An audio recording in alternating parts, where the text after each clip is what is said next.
Hey everybody, welcome back to the Hormone Hacker Revolution. I'm your host, Dr. Michelle Sands, and throughout this event, we are hoping to educate, empower, and inspire you to balance your chemistry. We want you to do this so that you can have more energy, less fat, better sex drive, improved moods, and you can really enjoy your life because that is what it's all about. So today we're talking about migraines, and we're talking with one of my good friends, Erin. So Erin and I go way back to a few years ago where we met at a conference, and she is just an amazing woman, and she really is passionate about helping people with migraines. She's a migraine specialist, and she's actually created a 4-step migraine freedom program. She helps women uncover the root causes of the migraines so they can actually live their life, because migraines can be so debilitating. You can really sap your confidence and your zest for life, really letting you not do what you want to do. So how Erin does this is she uses holistic lifestyle practices, which is why I love her, because she's a girl after my own heart. That's how I like to approach things. She works on balancing hormones, optimizing digestion, and supporting genetic disadvantages so that her clients can live migraine free. And a lot of people with migraines don't really see that it's possible to live migraine free because it's so painful and so debilitating at the time. It's hard to envision a life without migraines, and Erin can tell you from firsthand because she actually suffered from real serious migraines for over 10 years. And so she kind of has this journey that she went through where she figured out what was available to her and what was working, and then what she had to figure out on her own through her own education and her studies in functional diagnostic nutrition. So Erin, thank you so much for being here today. Welcome to the Hormone Hacker Revolution. Thank you. This was such a great program that you're offering. Oh, thank you so much. Well, it couldn't be possible without amazing experts like yourself. And one of the reasons why I asked you on, because I work with a lot of women, especially moms over 35 who are dealing with hormone imbalances. And what I've been seeing in my practice as I've been working more and more with hormone imbalances is that migraines kind of go hand in hand. A lot of women dealing with these hormonal issues, whether it be estrogen dominance or PCOS or PMS or just imbalance of their testosterone, their blood sugar. There's a lot of links between hormone imbalance and migraines. So I wanted to ask you a little bit about that. But before we get into that, I kind of alluded to your own struggle with migraines. So can you tell us a little bit about what you're experiencing over those 10 years and what kind of led you to figure this out on your own? Yeah, absolutely. Happy to share a little bit about that. My story with migraines even started earlier than that when I was a kid, because I was watching my mom go through migraines even from like a really young age. I remember going on this one really cool vacation we went to in Spain, and we were all excited to like go out and see the architecture and the art and like experience it. But then my mom was stuck in the hotel room being nauseous and had to be in a dark room. I missed like 3 whole days of this experience. I just felt so bad. I know, like, as a little kid, I was, if you ask anybody in my family, they'll tell you stories about how I'd run up to them with a stethoscope as soon as they got in the door and, like, want to help them feel good and check them out, you know. Very cute. But I was, like, clearly drawn to wanting to help people, and then here was my mom suffering, and I couldn't do anything about it. And that was really frustrating to me. And also, as I got a little bit older, I think it formed this impression that there wasn't much I could do about it, because it's just something that you put up with and you deal with. And as I started to have headaches as a teenager, and then in high school, they really became serious migraines. As many as like 4 or 5 days a week, I'd be suffering. So obviously you can't miss that much school. So you kind of put on the brave face and show up, but you're also not quite there a lot of the time, which was difficult. But you go and look for different medications. I, of course, tried an elimination diet. That was a disaster. Another story for another time. But you try these typical things, but it never occurred to me, I think because you see other people suffering, that there was something that you could actually do to get rid of them completely. And also, something I understand now, I wish I had known more then, is that headaches and migraines are really your body's warning cry, like raising a flag and asking for help. Like there's something off. And I find that's true with like any symptom. Like any symptom you're experiencing is really your body trying to tell you that there's a dysfunction going on somewhere. And it's like a lot of times we just go to try to like quell that symptom, like stop it. but without understanding like what your body is telling you. Like, don't just shut it up, but actually like try to listen harder, learn the language if you have to. Yeah, that was a big miss on my part. So I had, symptoms correlating with my menstrual cycle and things like that. So the answer was like, why don't you take birth control? Okay, great. It kind of helped with a lot of those symptoms, but it's completely missing the root causes. It's, like you said, kind of quelling the symptoms, but it's really missing the root cause. And it set me up on this path where I ended up having a major breakdown in the ripe old age of 27. Oh, no. So, I know, well, a lot of people hit that phase when they're in their 30s, but I guess I was really overdoing it with various things and had not just migraines at that point. I was having chronic nerve pain and gut issues. It just kind of snowballed into this point where I could no longer just accept this idea from my doctors that there's something serious wrong and there's nothing they could do, and I wasn't going to live the rest of my life like that. So that's when I dove in and really started to learn about functional medicine. Luckily, my background's in engineering, so we're all about finding root causes and troubleshooting and problem solving, and that's what functional medicine is about. So it really clicked for me and was something I was became insanely interested in learning more about. And that's what helped me recover my health. And over time, I found that I was no longer sensitive to thunderstorms, bright lights, loud parties, all these things I typically would avoid, jet lag.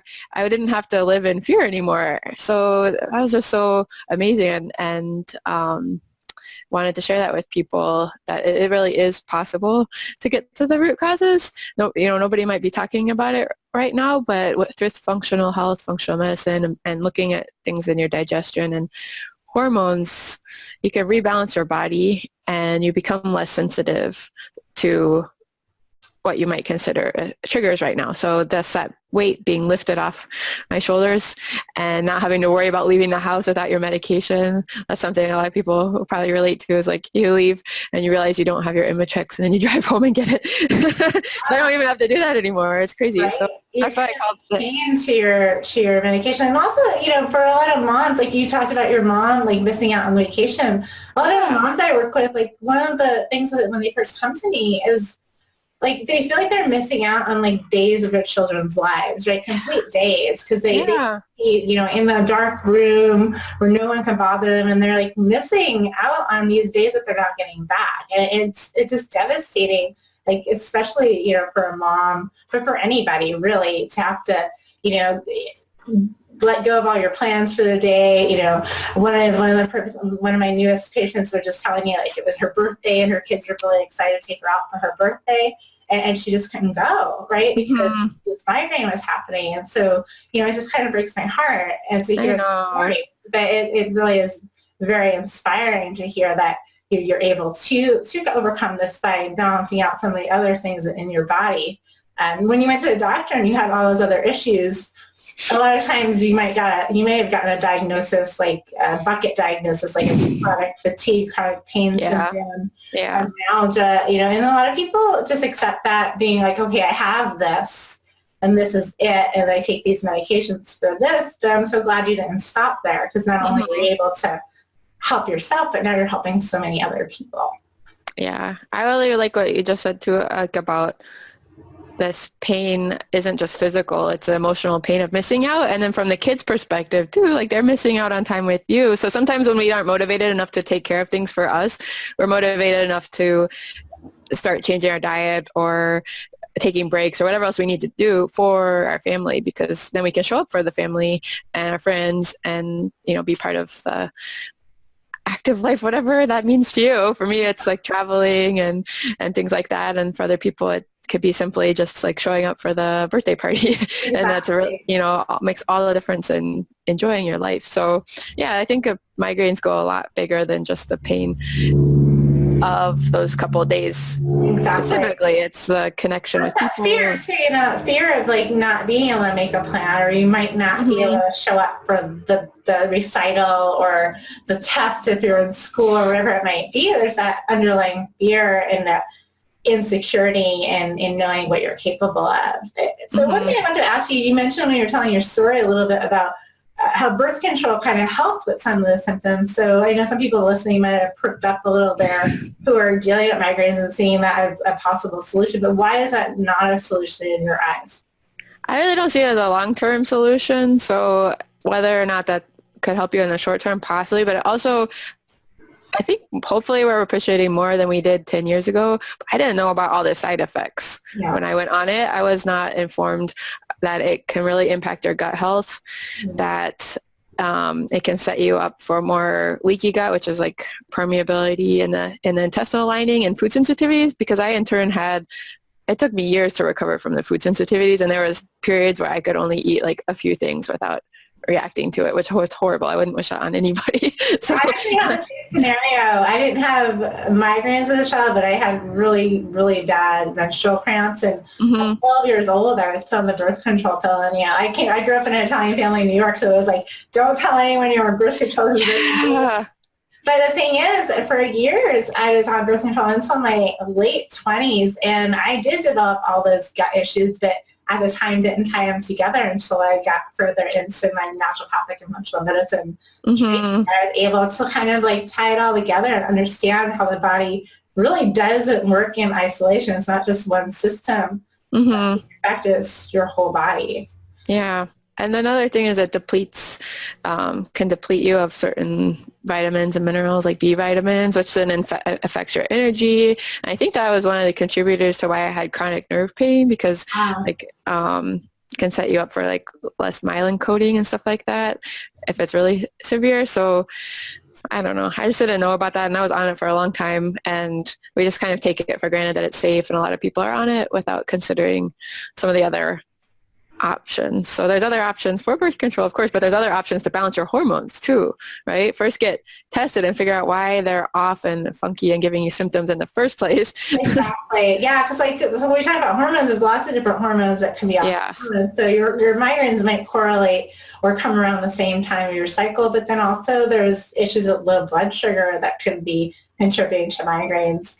Do you find that a lot of the same solutions apply, whether you're dealing with imbalances of your sex hormones or insulin resistance or anything like that, or is it a different approach? I think it comes back to creating healthy habits in the long term. So yes, they're all tied together and have some of the same answers. Like if you want to start with diet, for example, like just finding a diet that works for you, that feels nourishing, and that could be different amounts of fats and proteins for everybody, but a lot of us aren't eating enough fat. If you tend to be one of those people that just has like a fruit for a snack or like a granola bar for snack, you're setting yourself up for the spike and crash, which used to really contribute to my headaches personally, and then kind of puts you on a roller coaster of like always going up and down. So it's just like one of the first easy things that I try to help people think about is getting lots of vegetables in every meal, and then always having some fat and protein. And the ratios can be different. Yeah. But ultimately, you want to feel satisfied, nourished is like a clue. You don't want to feel those spikes and hangry feelings. And once you get to that, work towards that point, then you know that you're on the right track.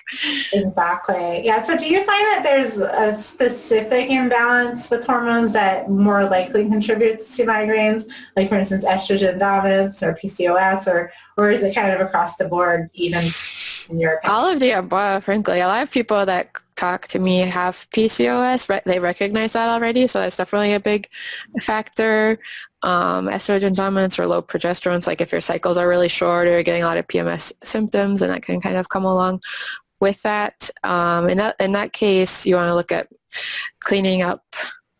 Or the easiest thing, I would say, there's lots of things you can do, but the easiest thing everybody who's listening can do right now is every week start tackling a different area of your life. Like first look at house cleaning products, like definitely get rid of air fresheners, switch to you can make almost all of the house cleaning products out of very simple toxin-free ingredients for very little money. So like that, you can't do it all today, but you can slowly do that over the weeks, and then, stop eating non-organic foods. It's worth the investment. You're going to save a lot of money in the long run. Trust me. And then looking at plastics and all those kinds of things sound so simple, but when we slowly do them one by one, it does make a difference. And you think about how much burden that's placing on our bodies on a daily basis. You know, what's really funny is like throughout this event, we've interviewed experts on different, very specific imbalances and different types of symptoms that can result from hormone imbalances. And almost everybody comes back to these same basic foundations, which is really, really good. Because it's really how many things in your life, how many symptoms, how many imbalances and dysfunctions you can heal with the same basic foundations, right?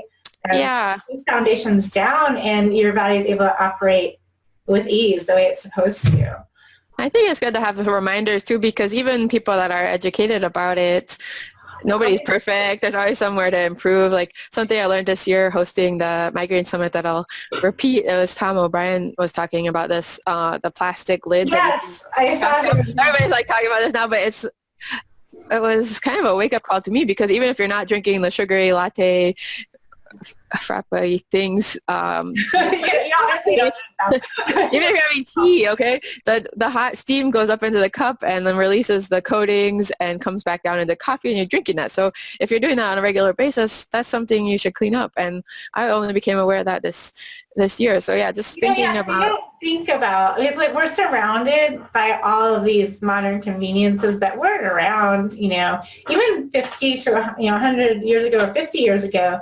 We didn't have all these little plastic items and all these little convenience items. So it wasn't something that you consciously had to be aware of before. And now, like, you know, we're drinking coffees every day with these little plastic lids on them, and we're getting toxins. The receipt paper, every time we buy something at the store, we're getting that receipt, and we're getting estrogens on a receipt paper. Like, it's all over the place. That's a good one. Yeah. You know, everywhere you go. And so, you know, now you do have to be more conscious, and you do have to really at least control what's in your own environment, because really you can't live in a bubble, right? You have to still live in the world, and sometimes, you know, you can't be like, oh, I can't touch plastic, but, you know, you can minimize it. I always tell people, you know, minimize it. People probably look at me funny. They're like, would you like a receipt? I'm like, no. What did you say? What was that? Somebody says, would you like your receipt? I'm like, no.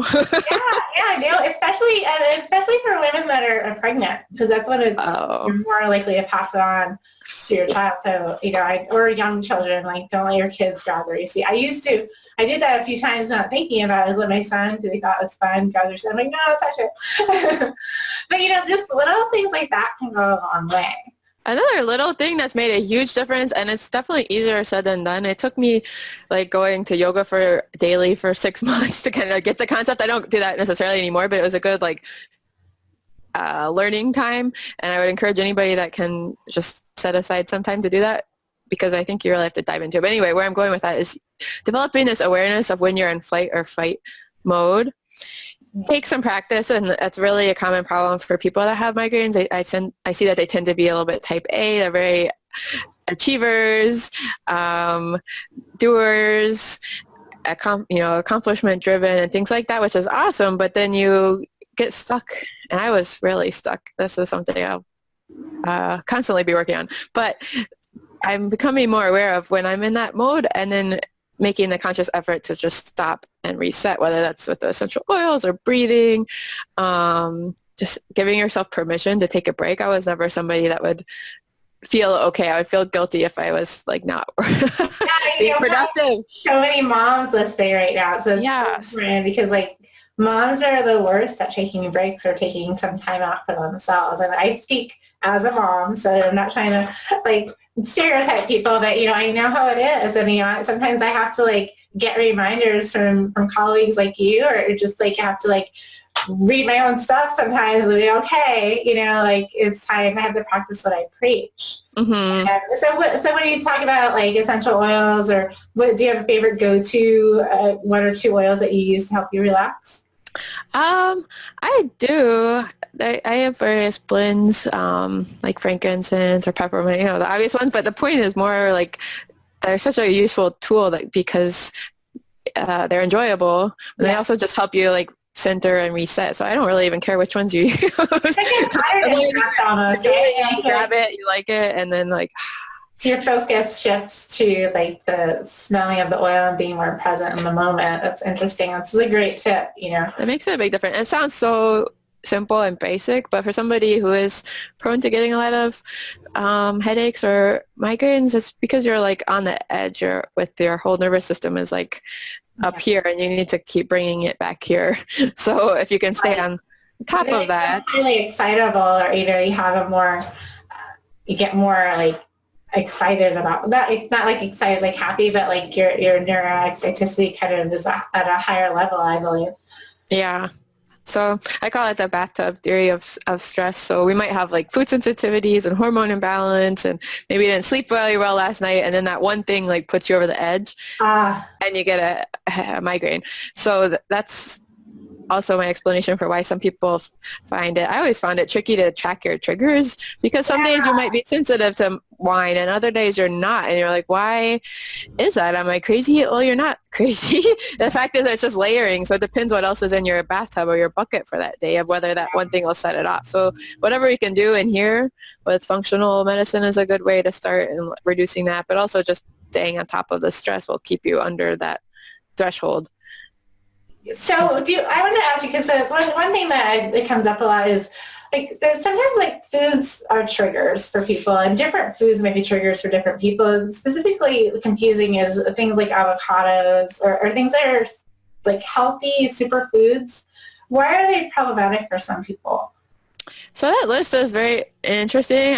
I found out that it's basically just an accumulation of people self-reporting what they found to be triggers, which is interesting, but it means we don't really know necessarily all why some of those healthy foods are reactive. We know, for example, like MSG or processed meats seem like the obvious, pretty obvious, and like let's just not eat those. But then when, like you said, when it gets to healthy foods, it's tricky. So if you do a trial and you take it out for a few months and you notice a difference, and that's great, but I don't necessarily press people to avoid all of those, because it's just restricting your diet. I don't think that's the core thing. I think if you're working on those other things like the hormone imbalances or leaky gut or toxicity, that you'll be able to lower the threshold so you're not sensitive to those kinds of things. So you recommend just like an anti-inflammatory style diet for people? I just stick with that. The thing that came up over and over again when we interviewed people for the migraine summit was gluten and dairy.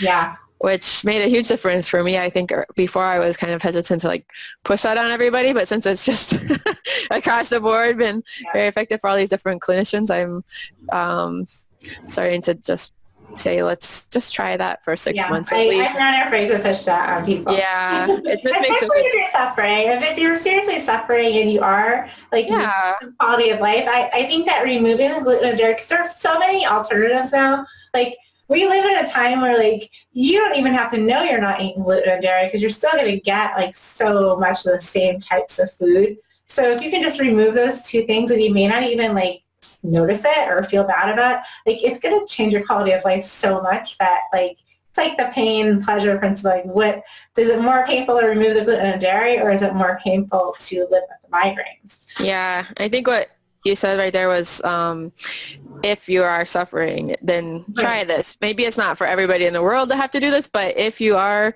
not getting the results that you want with whatever you're doing right now, then that's just like such an easy thing, really, in the grand scheme of things. People are talking to me about getting Botox and like things implanted in their neck. I'm like, have you tried the gluten-free diet? And they're like, no, that sounds hard. I'm like, are you kidding me?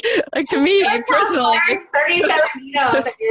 Like, I don't like needles, so I would much rather just change what I'm eating. And I've been doing this for several years. And like, but the Botox thing, I mean, the Botox treatment, like, it's only even effective for people that have like more than 20 migraines a month, and then it only reduces it a little bit. So you're still getting migraines. So I'm not against it. Like, sometimes that's a stepping stone so that you can work on diet. Your diet. You can't have the wherewithal to, take care of your life, cook things and get better sleep and all the things that are going to ultimately help you. So I'm not against taking the pain medication to get you to a point where you can, be on your overall health at the same time. Because it's more about having a plan and having a plan to heal along with the relief of your symptoms. I think that's an important thing to look at. That is a very key point. And yeah, if that didn't come across, I totally agree. Like, I'm glad we have these options available because realistically, I've been there. If you have Right. migraines even more than a couple of days a month, you're going to have a really hard time changing your life or going shopping and getting healthy foods and cooking. And like, I get that we need to get those under control, but also I think what Western medicine often misses is that there's more to it and that your body's trying to tell you something, and the Botox just doesn't address the root cause. So we need to look deeper at our hormones and digestive health for what's going on. While we're talking about pain relief, is there any natural pain relief tools or methods that you found to be up there in effectiveness with these prescription pain relievers? Yeah, the key for natural things is really to get on top of things at the earliest sign, or when you know that you're prone to it. Like if you know that every time you travel you have problems, or if you know that around certain times of the month you have problems, and you can start doing like I'll have turmeric tea to be anti-inflammatory, or setting aside like some time to listen to very soothing music and just calm the nervous system proactively is helpful. We jump in front of it. Yeah, a lot of times. Yeah. A lot of times when you try to apply the more natural techniques once you're already in the migraine, then it's not as effective. Yeah, it's true, but there's a lot you can do to if you're kind of on the edge, or you know that every time a thunderstorm comes through, just kind of hopefully by now you're probably aware of what those kinds of major things are. So the second step is just having a plan of this is coming up. What am I going to do? What's my toolbox for staying on top of the physical stress and stuff like that, to take care of yourself the best that you can. It can go a long way for severity. Like there's some tricks for weather headaches, just real quick, like dabbing frankincense here, or doing like a self-drainage lymph massage that you can learn on YouTube. It only takes 5 minutes. But somebody I'm working with, they emailed me this week that on Saturday there's a thunderstorm and they had to take their Imitrex, and so I emailed them these tips, and then on Sunday they did them, and then they still had a little bit of a headache, but they didn't have to take their medication. So awesome. It can make that much difference. Yeah, really every time you take the medication, there's there's a benefit risk there. There's a little bit of side effects that you incur in your liver and your kidneys and other things in your body. So if you can minimize the medication that you're taking, that's going to benefit you in the long term for sure.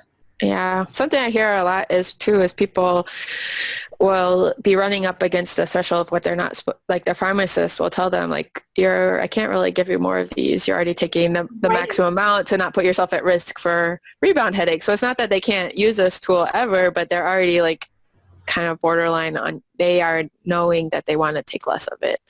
Yeah. Or find some solutions for those days when they can't really take it because they're already up against that limit. So there's things you can do. Very cool. So can you tell us a little bit about your 4-step migraine freedom plan?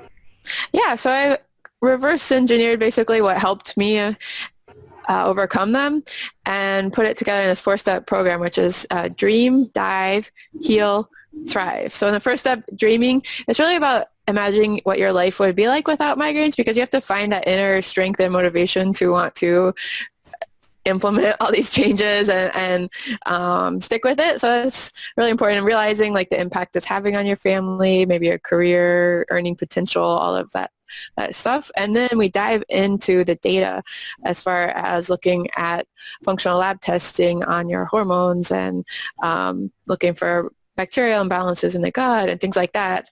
Being an engineer, I kind of get very interested in that and like to share that. So we spend time understanding what that means for you, how it should work, and what the labs are telling us could be off. And then it moves into kind of a intense self-care period. So I call it heal, where you're setting aside time for your body to heal and setting up the conditions to overcome some of the challenges that we found in the dive phase. And then, at some point when you're starting to feel better, you need to know how to continue these healthy lifestyle habits into a real life. Okay. So I worked in corporate America this whole 10 years that I was dealing with migraines myself. So I get that, what it's like to have to maybe travel for work or commute and the busy schedule and all the meetings you have to go to. So how do you take these healing habits and things like that, and then put that into real life. So we set you up with tools and systems and practical ways to just be as efficient as possible and get the most benefit out of that, and also something that you can stick with long into the future to set yourself up just for a healthy, long life. Yeah, So that's really important. I think that like having a sustainable plan that fits in with your lifestyle is probably the most important thing, because like, you can do a short-term, like quick fix plan, but like you've been saying this whole time, like the causes of migraines are generally underlying dysfunctions in other areas of your body. So you're going to have to adopt healthier habits so that you can not only heal those dysfunctions, but also prevent further dysfunctions from occurring. And you're going to be, your ideal weight. You're going to have sharper brain function, more energy. Like, so it's a win-win situation, right? Adopting your habits can not only get rid of the migraines, but also improve your health overall. Mm-hmm. Yeah, it's huge. If somebody has maybe an inkling that hormones are a problem because they're seeing cyclical patterns or something like that, and they want to know like which hormone imbalances could be affecting them, I have this quiz that I'll share with listeners today. Let's see, it's engineeringradiance.com/free gift. And it's a really quick 5-minute check-in with yourself about different symptoms that correlate to different kinds of hormone imbalances. And it's not testing, it's not a diagnosis or anything like that. It's just kind of a quick way to see, oh, maybe I should learn more about insulin resistance, or maybe I should learn more about adrenal health or progesterone or something like that. Yeah. So hopefully that's that's a great gift. And I actually put the link right below this interview, so you guys can just click on the link. You don't have to worry about memorizing it. And right to the quiz. That's a great little self-discovery process. Learning, I think it's always powerful to learn as much as you can about yourself so that you can choose the right method of healing, because there's so many different ways out there to get to health. And so one that works for you, like Erin alluded to earlier, like, there's a lot of different foods that could trigger. There's a lot of different, items in your life that can be triggering different issues. But like literally learning about yourself and taking some personal inventory, and this quiz is a great place to start. So thank you, Erin. Yeah, thank you. Anything else? Well, do you have any like final quick tips, like one strategy that someone might put into place today if they are someone who's suffering with migraines? Sure. Well, something else I wanted to talk about, but it's not necessarily like migraine instant relief, but something that has made a difference for me in the long term. It kind of comes back to resetting your nervous system and helping with your hormone balance that is not totally obvious. And that is this concept of finding gratitude.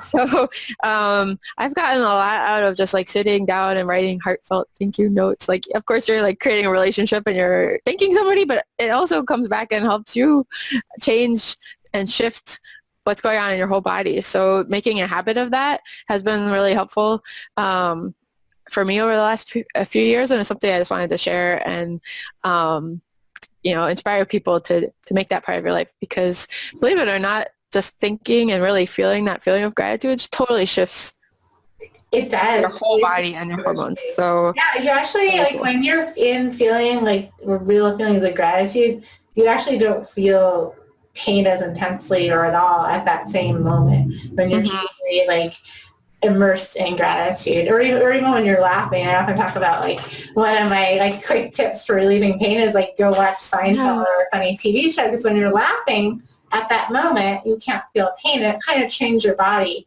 that it can switch out of that pain state. So same thing at writing gratitude. And that's such a nice practice. Like nobody does that anymore. We're always on texting and email. So actually the act of like physically writing out a card, it can be very meditative. And yeah, I love that. Great tip. Okay, thanks. I'll be writing you a thank you note. So Erin, thank you so much for being here today. It's been great to speak with you, and thanks for sharing your personal experience and some of your time-tested tips for helping people overcome their migraines and live a better life. So thank you so much. Absolutely. Thanks again for putting this on and for bringing all this information together for people. I love it. Awesome. And thank you guys for watching today. I know that there's so many things pulling at your time and you have so many choices to make throughout the day. And I really appreciate you taking the time out to do something positive for yourself and get some information that can really change your life. So please share this with your friends, your family, and hope you have a wonderful day. So thank you so much, and we'll see you soon. Bye-bye.